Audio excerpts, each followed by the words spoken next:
Tadi waktu kita terbang, seluruh awak adalah putra-putri Indonesia, ya, dan terus-menerus mereka akan belajar dan menguasai segala hal yang diperlukan. Tadi juga saya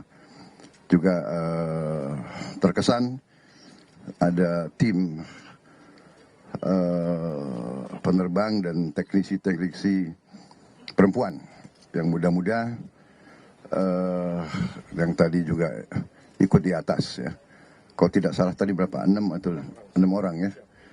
Jadi ternyata perempuan kita tidak kalah dan sama terampilnya dan sama beraninya dan ingin berbakti di matra udara. Jadi ini kebanggaan kita semua. Ya.